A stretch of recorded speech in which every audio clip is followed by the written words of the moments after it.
قباء کے بالکل ساتھ آج وہاں زمین میں وہ کنواں دفن ہو چکا ہے، فوارے لگا دیے گئے ہیں، میں نے وہ جگہ دیکھی ہے، اس کا نام ہے بیر عریس، حمزہ کے ساتھ عریس۔ اس کنویں پہ حضرت عثمان ٹانگیں اندر لٹکا کے بیٹھے ہیں منڈیر پہ، ان کے ہاتھ مبارک میں انگوٹھی تھی، یہ انگوٹھی اللہ کے نبی کی انگلی مبارک میں رہی، پھر حضرت ابوبکر کے انگلی میں رہی، پھر حضرت عمر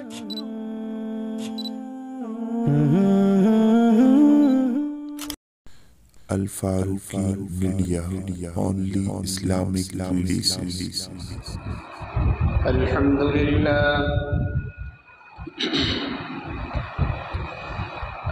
لله وحده والصلاة والسلام على من لا نبي بعده، لا رسالة بعد رسالته ولا نبوة بعد نبوته، ولا شريعة بعد شريعته ولا كتاب بعد كتابه،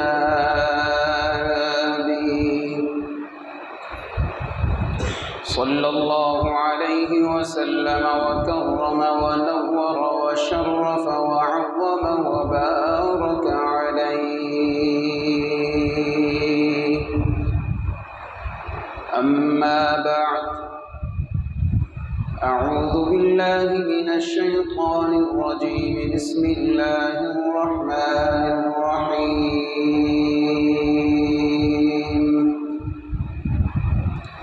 فسيكفيكهم الله وهو السميع العليم،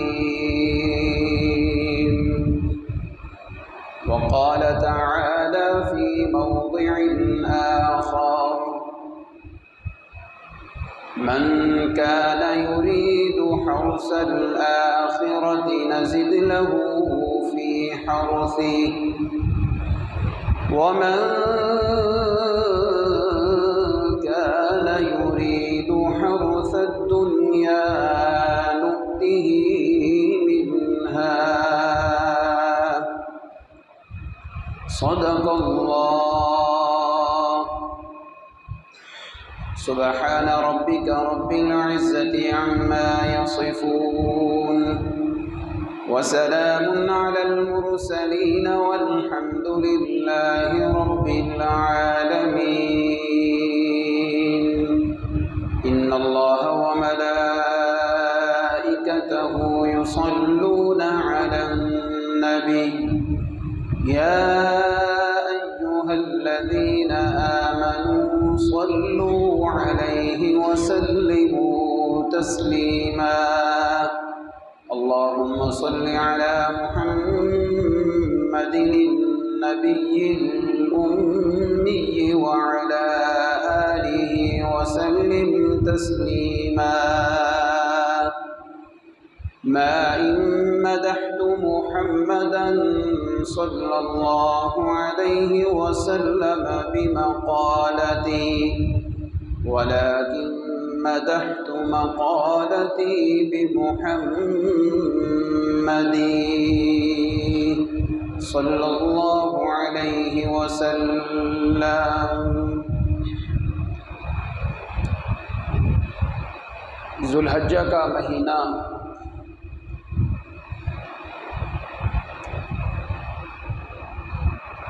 تیسرے عشرے میں داخل ہونے کے قریب ہے۔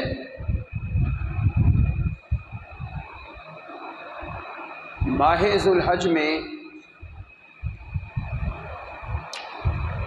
جہاں اور بہت سی شخصیات دنیا سے رحلت کر گئیں،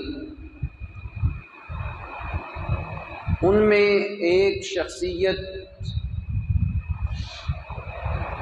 جسے وہ شانے، وہ مرتبے، وہ مقامات اللہ کی طرف سے حاصل ہوئے جو کسی نبی کے صحابی کو حاصل نہ ہو سکے، جنہیں وہ اعزازات لسان نبوت سے حاصل ہوئے جنہیں وہ تمغے لسان نبوت سے، لسان رسالت سے حاصل ہوئے، جو کسی بھی نبی کے ماننے والے اس کے ساتھی کو، صحابی کو، یار کو حاصل نہ ہو سکے۔ اس شخصیت کا نام ہے خلیفۃ المسلمین حضرت سیدنا عثمان بن عفان رضی اللہ تعالی عنہ۔ حضرت عثمان رضی اللہ عنہ کے فضائل اور مناقب گزشتہ جمعۃ المبارک کو آپ نے سنے۔ مجھ طالب علم کو جو حکم دیا گیا ہے وہ ہے شہادت عثمان رضی اللہ عنہ کے متعلق گزارشات عرض کرنے۔ دعا ہے اللہ رب العزت مجھے اپنے طالب علمانہ انداز میں بیان کرنے کی توفیق عطا فرمائے۔ میرے لیے اور آپ کے لیے اس بیان کو اللہ ذریعہ نجات اور سرمایہ حیات بنا دے۔ عزیزان محترم، بزرگان دین، میرے پیارے پیغمبر کی پیاری جماعت کے ہر پھول کی شان نرالی ہے، ہر ستارے کی چمک دمک ٹھنڈک مٹھاس اپنی ہے۔ اس جماعت کے جتنے بھی افراد ہیں سب اچھے ہیں، کوئی تقسیم نہیں کہ کوئی اچھا ہے اور کوئی اچھا نہیں، بلکہ اس حلقہ رسالت میں جنہوں نے اسلام کی حالت میں رحمت دو عالم صلی اللہ علیہ وسلم کے چہرہ پر انوار کی زیارت شریفہ حاصل کی، اس مجلس میں آنے والا چاہے چھوٹا ہے بڑا ہے سب کے لیے اللہ نے جنت کا وعدہ کر رکھا ہے۔ یہ رسم دنیا ہے، ہر جماعت کے اندر تقسیم ہو سکتی ہے اور ہے۔ اچھے اور برے کی تقسیم ہر طبقے میں، ہر جماعت میں، ہر خاندان میں، ہر معاشرے میں، ہر فیملی میں ہے۔ بات مولویوں سے شروع کر لیں تو آپ کو کہنا پڑے گا کچھ علماء اچھے ہیں اور کچھ علماء سو ہیں۔ آپ ڈاکٹروں میں چلے جائیں، تاجروں میں چلے جائیں، آپ صنعت کاروں میں چلے جائیں، آپ فوج میں چلے جائیں، آپ کسی بھی محکمے میں چلے جائیں، آپ کو دو رائے قائم کرنے کا حق ہے اور کر سکتے ہیں۔ اگر دوسری رائے قائم نہیں کی جا سکتی تو وہ یاران پیغمبر کے بارے میں نہیں کی جا سکتی۔ یہاں سارے ہی اچھے ہیں، کوئی تقسیم نہیں ہو سکتی۔ کہو سبحان اللہ۔ وجہ کیا ہے؟ استاذ جتنا کامل ہوگا اس کے شاگرد بھی اتنے کامل ہوں گے۔ اگر صحابہ میں یہ تقسیم کی جائے کہ کچھ اچھے ہیں کچھ برے ہیں تو پھر معذرت کے ساتھ جس مرشد نے ان کی تربیت کی ہے یہ بات وہاں تک چلی جائے گی۔ جب مرشد کامل ہے، جب مرشد سب سے کامل اور اکمل ہے تو پھر اس کی جماعت میں آنے والوں کے لیے کہنا پڑتا ہے اولئک ھم الراشدون، ان کا مرشد بھی کامل ہے اور اس کے سارے شاگرد راشدون کی صفت کے ساتھ موصوف ہو چکے ہیں۔ کہو سبحان اللہ۔ اس جماعت کا ایک ستارہ حضرت عثمان ہے رضی اللہ عنہ۔ شہادت عثمان بڑا طویل موضوع ہے، میں مختصر سے انداز میں وقت میں اس کو سمیٹنے کی کوشش کروں گا۔ حضرت عثمان رضی اللہ عنہ بڑے حلیم المزاج، بردبار، ٹھنڈے مزاج والے انسان تھے۔ اگر کسی نے بھرے مجمع میں گالی دی، بھرے مجمع میں گستاخی کی، ساری پبلک کے سامنے کسی نے گریبان سے بھی پکڑا یہ وقت کا حاکم اور خلیفہ اس قدر ٹھنڈے مزاج کا ہے، اسی موقع پہ ان اپنے ظالموں کو معاف کر کے دوسروں کو بھی منع کیا کہ میری وجہ سے کوئی انتقام نہیں لے سکتا ہے۔ یہ بردباری اور حلیم المزاجی دیکھیں، منکسر المزاجی کہ اتنا اپنے نفس کو مار دیا ہے کہ میری وجہ سے کوئی خون نہ بہائے، میری وجہ سے کوئی کسی سے بدلہ نہ دے۔ اس داماد پیغمبر کی کیا ہی شان ہے۔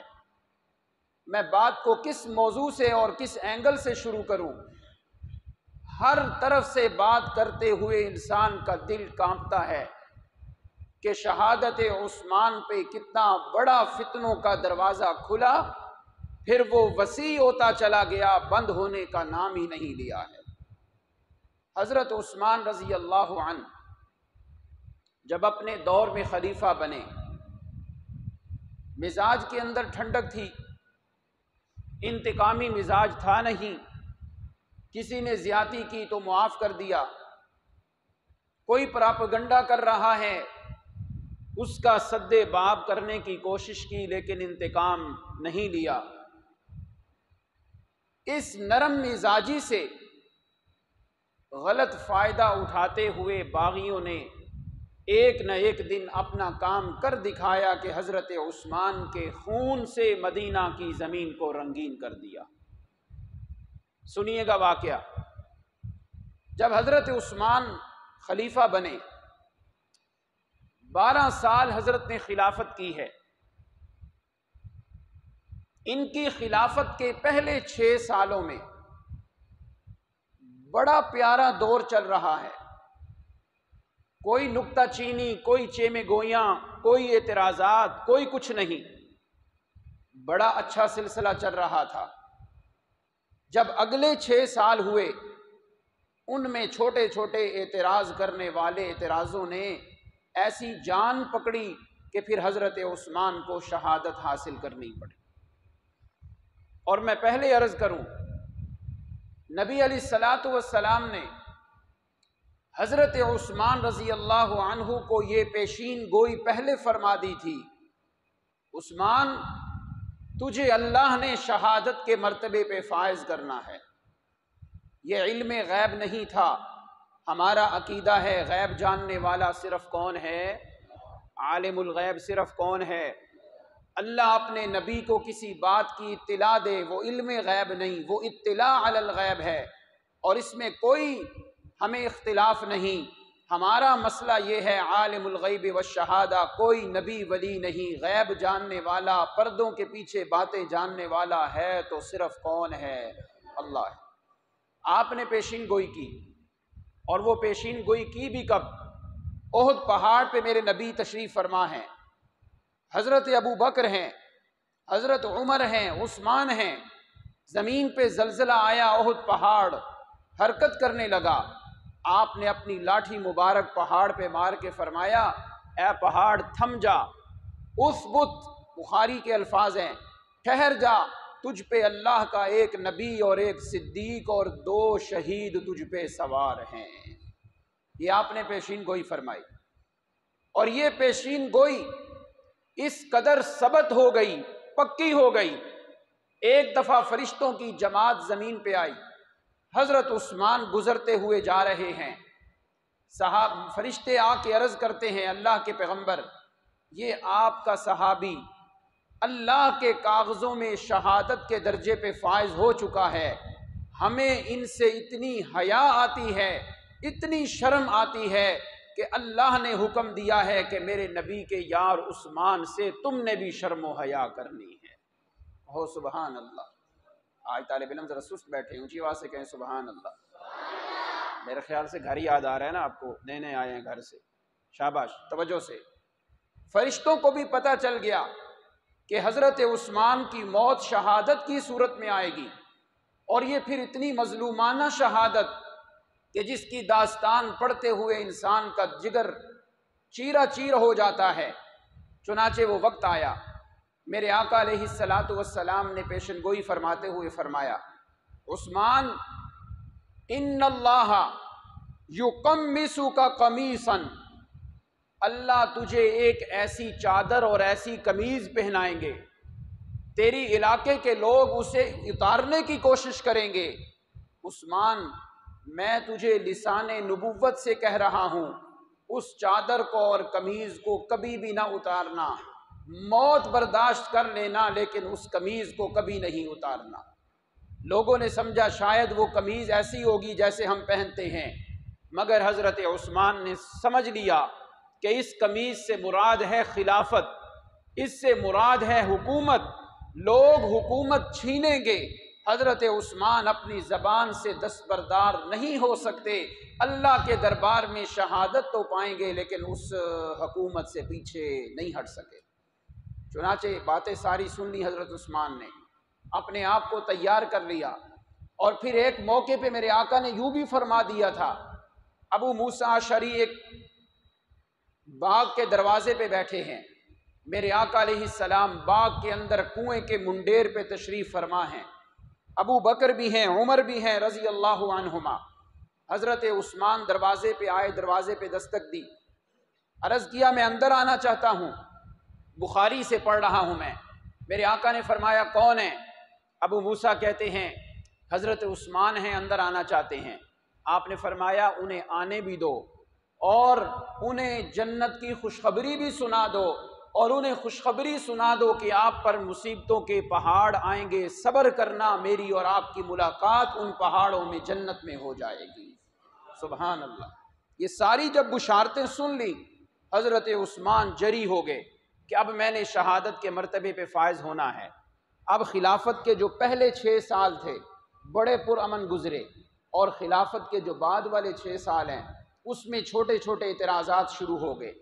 ان اعتراضوں کے پیچھے، اس تحریک کے پیچھے جو محرک تھا، ان کا جو سرغنہ تھا، وہ ایک یہودی جس کا نام تھا عبداللہ بن سبا۔ اس نے وہ کام شروع کیا، تیلی لگائی، اور یہ تیلی لگائی بھی کیوں؟ حسد کی بنیاد پہ۔ وجہ کیا تھی؟ کابل سے لے کے مراکش تک جتنے بھی علاقے تھے یہ سارے اسلام کے زیر نگیں ہو چکے تھے، اسلام کا جھنڈا لہرا رہا تھا۔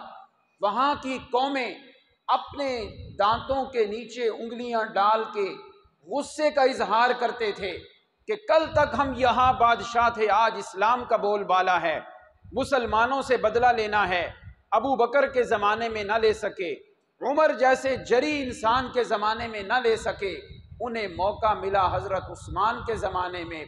پتہ تھا کہ عثمان بڑا میٹھے مزاج کا ہے، یہاں جو بھی ہم تحریک چلائیں گے کامیاب ہو جائے گی۔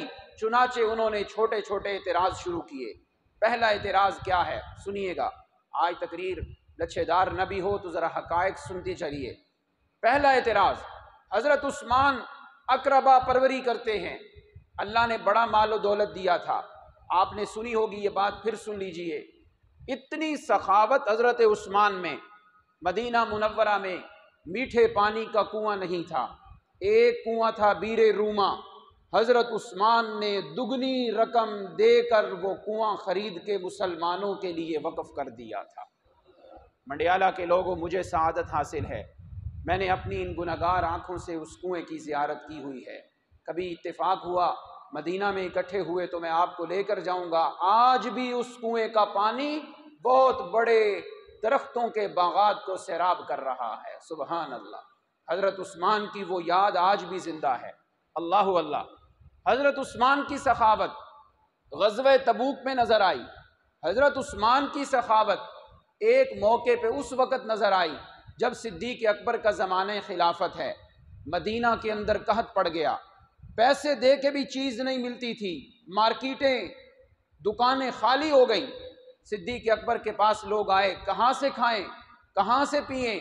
آپ نے فرمایا خاموش ہو جاؤ، اللہ کوئی رحم فرمانے لگے ہیں۔ حضرت عثمان کا قافلہ شام سے آیا، لدا ہوا ہے غلے سے، چنانچہ لوگ آ گئے، ہمیں دو، تاجر خوش ہو گئے، دگنی رقم لے کے لوگوں سے منافع کمائیں گے۔ حضرت عثمان کے پاس تاجر آئے، ہمیں یہ چیز دے دیں، 1 لاکھ کی چیز 2 لاکھ میں لیں گے۔ حضرت عثمان نے فرمایا نہیں، مجھ سے تو اس سے بھی زیادہ مہنگی لینے والا ایک موجود ہے۔ انہوں نے کہا چلے ہم 1 لاکھ والی 3 لاکھ میں لیتے ہیں۔ انہوں نے کہا نہیں، میں تو نہیں دوں گا۔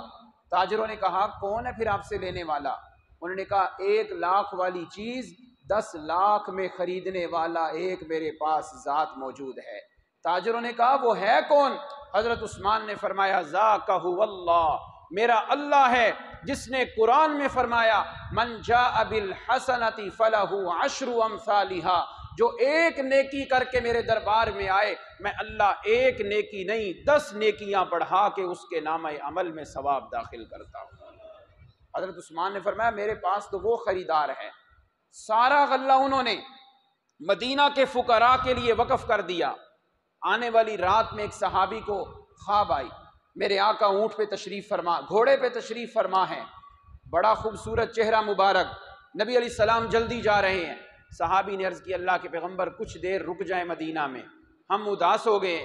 آپ نے فرمایا چھوڑو مجھے جانے دو، آج جنت میں میرے پیارے عثمان کی شادی ایک حور سے ہونے لگی ہے، اگلی بات اور اس شادی کا گواہ بننے کے لیے میں محمد عربی کو اللہ نے بلایا ہے۔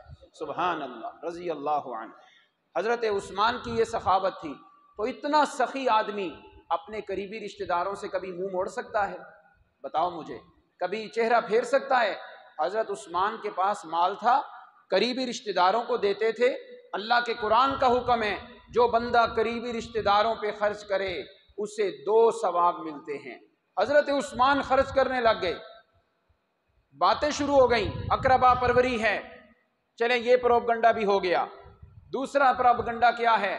حضرت عثمان اپنے صوبوں میں جو گورنر اور امیر مقرر کیے ہیں ان کی باز پرس نہیں کرتے، ان سے سوال نہیں کرتے، ہمیں یہ اعتراض ہے۔ تیسرا اعتراض، جہاں سے پھر شہادت عثمان کا واقعہ نمودار ہوا، مسجد قباء میں، اللہ آپ سب کو لے جائے مدینہ منورہ میں، جہاں 2 رکعت پڑھو تو 1 عمرے کا ثواب ملتا ہے۔ جاؤ گے انشاءاللہ؟ پڑھو گے انشاءاللہ؟ مسجد قباء کے بالکل ساتھ آج وہاں زمین میں وہ کنواں دفن ہو چکا ہے، فوارے لگا دیے گئے ہیں، میں نے وہ جگہ دیکھی ہے، اس کا نام ہے بیر اریس، حمزہ کے ساتھ اریس۔ اس کنویں پہ حضرت عثمان ٹانگیں اندر لٹکا کے بیٹھے ہیں منڈیر پہ، ان کے ہاتھ مبارک میں انگوٹھی تھی، یہ انگوٹھی اللہ کے نبی کی انگلی مبارک میں رہی، پھر حضرت ابوبکر کے انگلی میں رہی، پھر حضرت عمر کی انگلی مبارک میں رہی، یہ انگوٹھی چلتے چلتے حضرت عثمان کی انگلی میں بھی آئی، ہاتھ یوں رکھا ہوا ہے، وہ انگوٹھی نیچے گری، حضرت عثمان نے اتنا پیسہ لگا کے اس زمانے کا پانی نکلوایا مگر وہ انگوٹھی نہ مل سکی۔ بس پھر آزمائش شروع ہونی تھی، لوگوں کو موقع ملا، دیکھو جی عثمان نے وہ انگوٹھی گم کر دی ہے جو نبی پاک کے ہاتھ مبارک میں تھی، شیخین کے ہاتھ مبارک میں تھی، عثمان نے قدر نہیں کی۔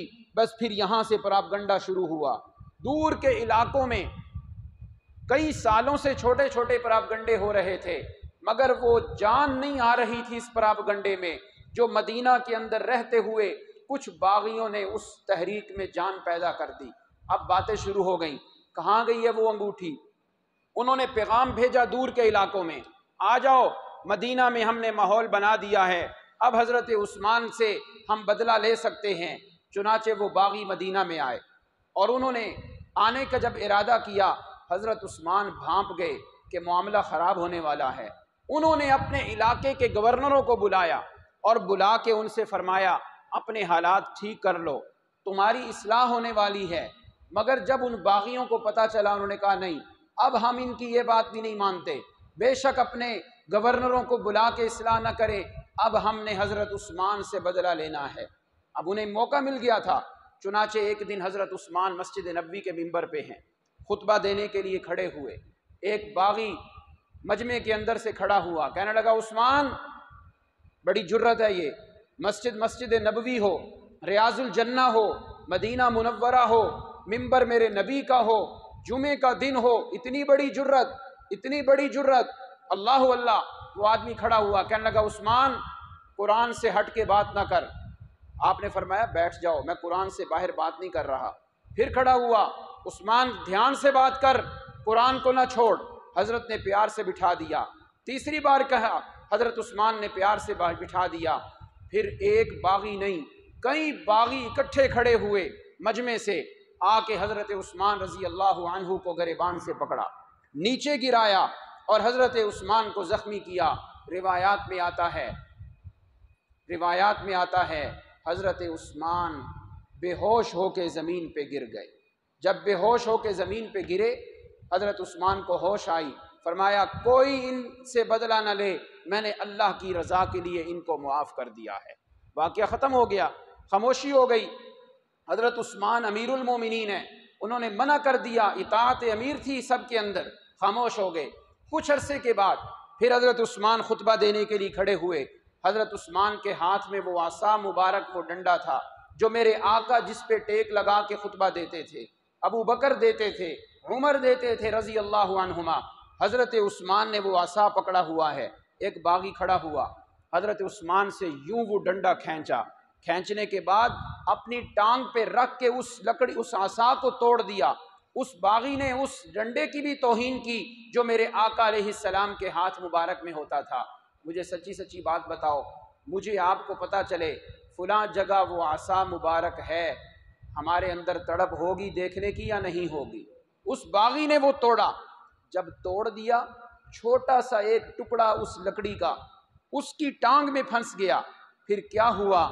اللہ بھی جب اپنےوں کا انتقام لینے پہ آتے ہیں پھر اللہ سے بھی کوئی پوچھنے والا نہیں۔ اس باغی کی ٹانگ میں ایسا مرض لاحق ہوا جس کو آج ہم کینسر کہتے ہیں، وہ اسی بیماری میں مبتلا ہوا اور دنیا سے رخصت ہو گیا۔ وقت گزرتا گیا، پھر ایک دفعہ حضرت عثمان کو پتہ چلا کہ بہت بڑی جماعت باغیوں کی ارد گرد کے ممالک سے اکٹھی ہو کے مدینہ میں آ رہی ہے۔ مدینہ سے باہر آ کے انہوں نے پڑاؤ ڈالا کہ ہم نے حملہ کرنا ہے اور عثمان سے خلافت کھینچنی ہے۔ اب آپ کو وہ حدیث سمجھ میں آئی، میرے آقا نے فرمایا عثمان اللہ تجھے ایک قمیض پہنائیں گے، لوگ کھینچیں گے، تو نے اتارنی نہیں، تجھے خلافت سے نیچے اتاریں گے، تو نے نیچے نہیں اترنا۔ وہ باغی آ کے پڑاؤ ڈال کے بیٹھے ہیں۔ حضرت عثمان نے حضرت علی سے بات کی، حضرت علی سے فرمایا آپ جائیں ان کو سمجھا دیں، کیا تمہیں اعتراض ہے یار، بیٹھ کے بات کرو، اس طرح نہ کرو۔ کتنی بردباری اور ٹھنڈے مزاج کا یہ صحابی رسول، بزرگ صحابی ہیں۔ حضرت علی گئے، مذاکرات ہوئے، وہ قافلہ واپس چلا گیا۔ پھر چند دن کیا گزرے، وہ قافلہ پھر اپنی جرت کے ساتھ آیا۔ اس بار جب آیا پتہ ہی نہ چلا، مدینہ کی گلیوں میں داخل ہو گئے، مدینہ کے بازاروں میں داخل ہو گئے، شور بچانا شروع کر دیا، انتقام انتقام انتقام، ہم نے بس انتقام لینا ہے۔ اس قدر شور ڈالا، بڑے بڑے صحابہ، بڑے بڑے جلیل القدر وہاں صحابہ موجود ہیں۔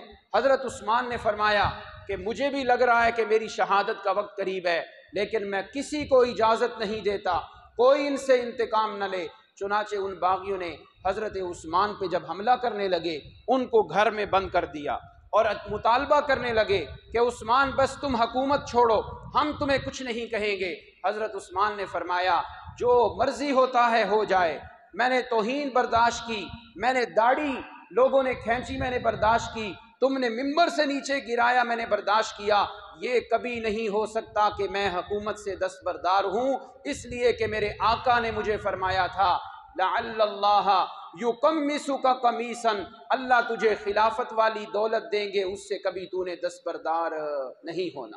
اور میں یہاں ایک اور حدیث کا سہارا لیتا چلوں۔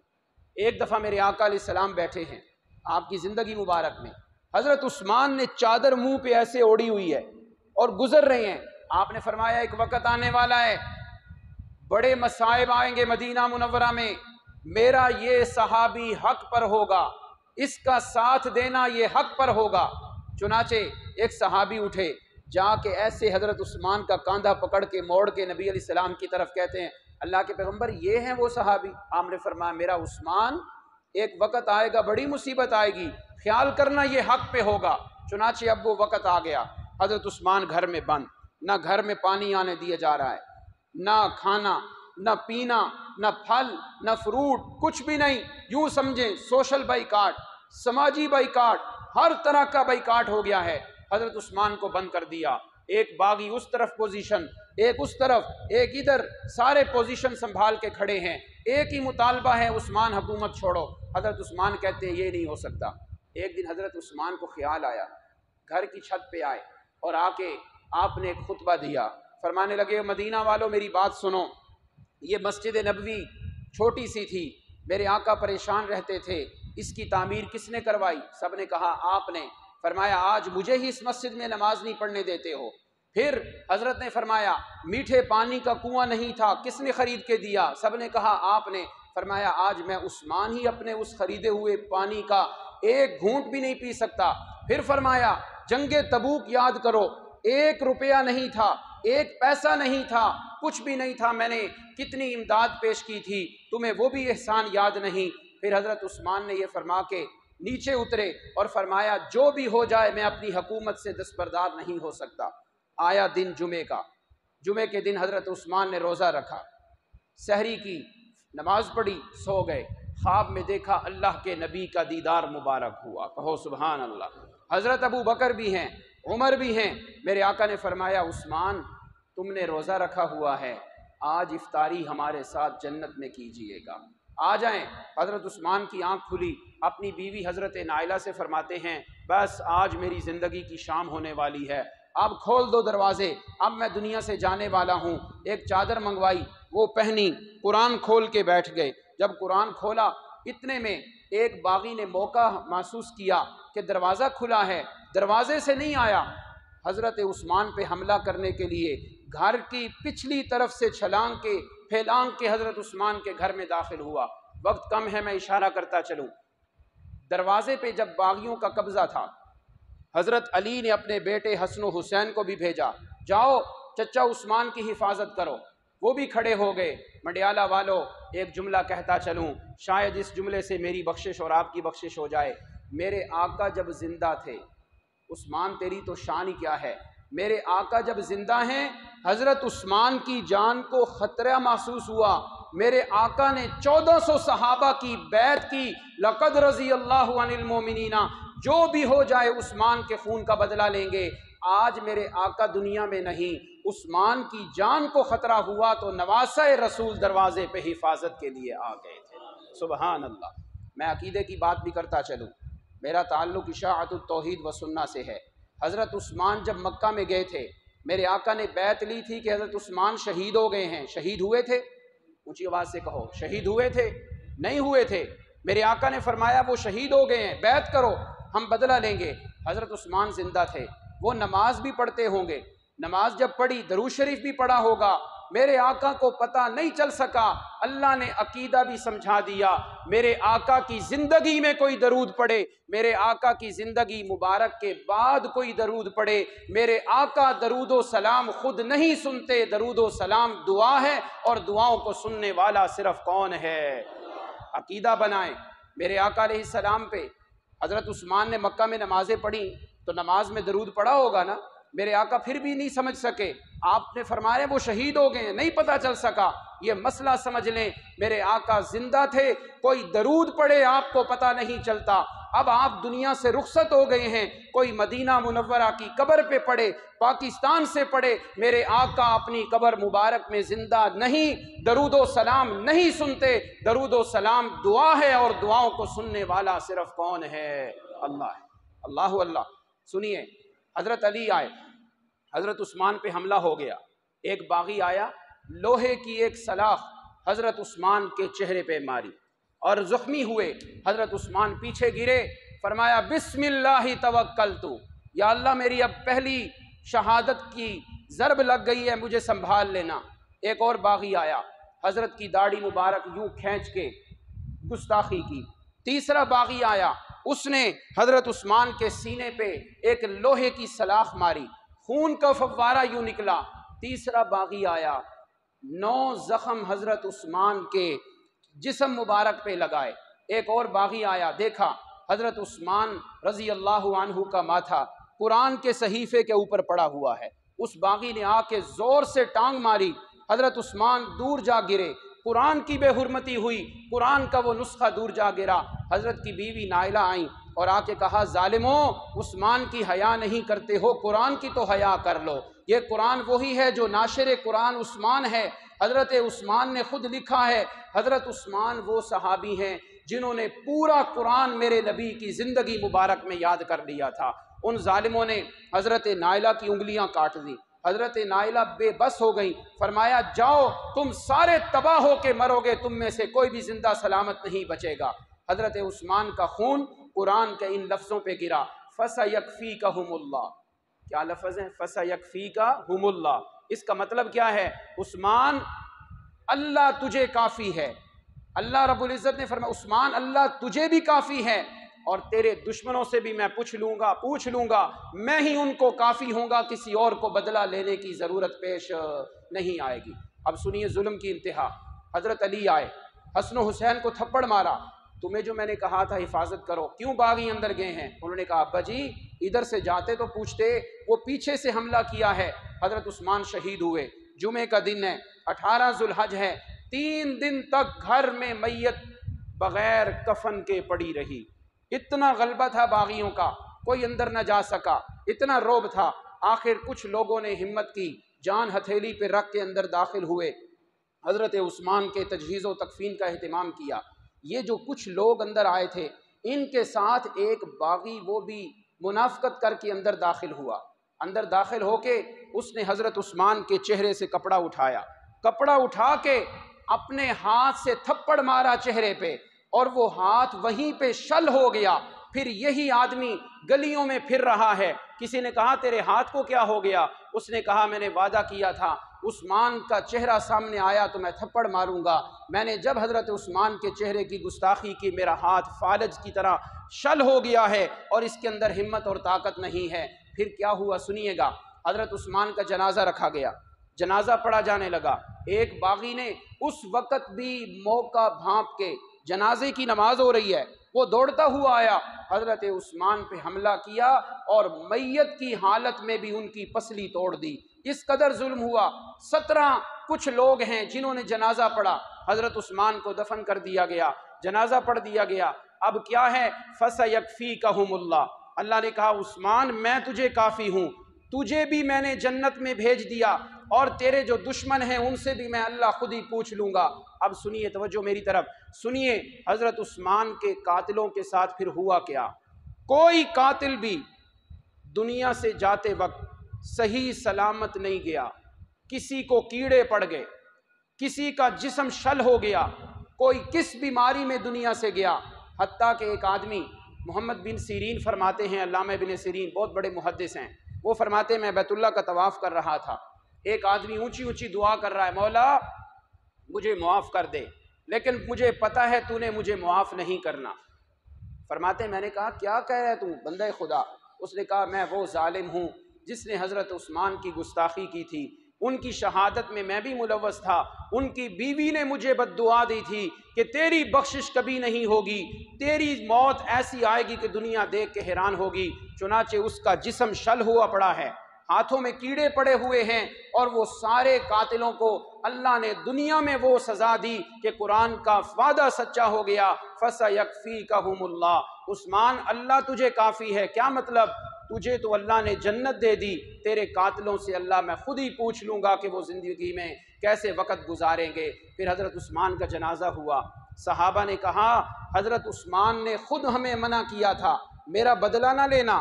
آپ کے ذہن میں بھی سوال ہوگا، اتنے بڑے بڑے صحابہ ہیں، مغیرہ بن شعبہ زندہ ہیں، بڑے حضرت علی موجود ہیں، حضرت معاویہ موجود ہیں، مدینہ میں نہیں ہیں اپنے علاقے میں ہیں، لیکن زندہ تو تھے، مگر انہوں نے حملہ کیوں نہیں کیا؟ حضرت عثمان سے صحابہ بار بار پوچھتے رہے اجازت ہو تو آپ کا معاملہ نمٹ لیں۔ حضرت عثمان نے فرمایا میں کسی کو اجازت نہیں دیتا، میری وجہ سے کوئی مدینہ کی گلیوں میں خون خرابہ نہ ہو۔ صحابہ فرماتے ہیں اگر عثمان اجازت دیتے ان باغیوں کا وہ حشر کرتے کہ ان کی نسلیں بھی یاد رکھتیں۔ عثمان کی بردباری دیکھیے، ٹھنڈا مزاج ہونا دیکھیے، اپنی شہادت میں برداشت کر لی، مگر مدینہ منورہ کی بے ادبی اور مدینہ منورہ کے احترام کو سامنے رکھا ہے۔ اللہ رب العزت سے دعا ہے اللہ ہمیں حضرت عثمان سے سچی محبت نصیب فرمائے۔ منڈیالہ والو آخری بات سنو، حضرت عثمان کا سب سے پیارا مشغلہ کیا تھا؟ ہاتھ کھڑا کرو جن کے دل میں عثمان کی محبت دوبارہ زندہ ہوئی ہے، حضرت عثمان کی محبت زندہ ہوئی تو آؤ پھر حضرت عثمان کا نسخہ میں آپ کو بھی دعوت دیتا ہوں، خود بھی اس وظیفے پہ عمل کرو گے انشاءاللہ۔ حضرت عثمان قرآن کی تلاوت بہت زیادہ کیا کرتے تھے، آج وعدہ کر کے اٹھے ہم روزانہ انشاءاللہ قرآن کی تلاوت کیا کریں گے۔ اللہ عمل کی توفیق۔